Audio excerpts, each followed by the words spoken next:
Red River has certainly led the way the last several years in high school tennis, and this year has been no exception. They've continued their dominance, but last week in the conference tournament, they saw some challengers, forcing them to focus in case they faced another similar foe at state. That happens tonight in the team semifinals. Rough Riders taking on Fargo Shanley. Red River's Shaylin Johnson serving in her doubles matchup, a cross-court rally as the Deacons challenge and win the point with their persistence.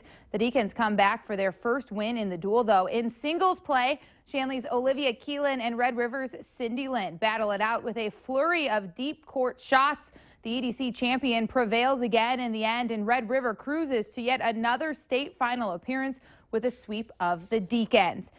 Well, is it another EDC opponent for the Rough Riders in Fargo Davies or Western Conference top seed Bismarck Century? Patriots' Jamie Stoppler serving it up to Laura McEwen. The Eagles take the drop shot, stopping the ball on a dime in the front court, but Stoppler answers right back for the winner. Later in the match, Davies pins Century deep for a rally and outlasts Stoppler with a shot down the right side. Over to the double side, Century and Davies with no shortage of smashes. This one ripped down the right side. Just no chance on that one. Eagles give it their best, but they're fighting for third Friday as Bismarck Century gets the 4-1 win to challenge Red River in the championship.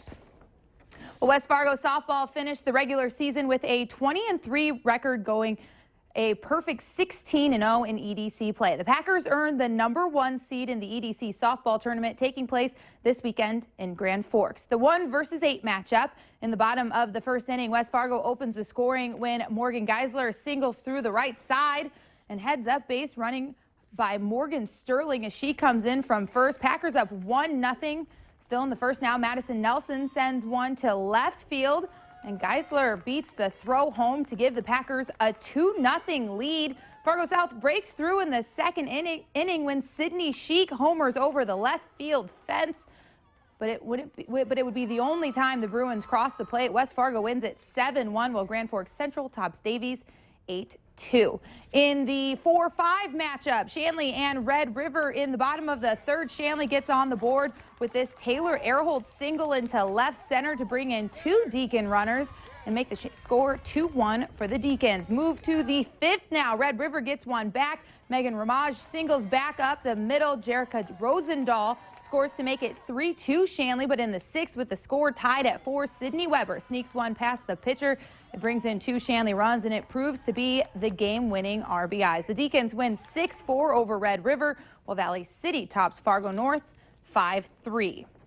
Back here in Fargo for the EDC baseball tournament, West Fargo gets a 5-0 shutout to defend their top seed, and North tops Central 6-3. On the night side, Davies wins with a walk-off single to advance to the championship semis. They'll take on Red River, who beat Shanley 3-1. In Class B Region 1 championships, game marks the 3rd between these two this tournament. It's Kindred Richland in the end for their 4th region title in 5 years, and another trip to state in Region 2. Hatton Northwood tops Larimore to survive another day. They'll take on Thompson Friday. Winner faces Mayport CG in the championship. Red Hawks open the regular season tonight on the road, enjoying the new stadium in St. Paul. Hawks doing their best to spoil the fun, currently tied 7-7 in the 6th. Hawks open at home on Monday, and a tough day in the college scene. North Dakota has its 5-game winning streak snapped by second-seeded Bakersfield in the WAC championships. They continue on in the losers bracket of the double elimination tournament. UND put up 8 hits in the loss, but failed to capitalize when needed.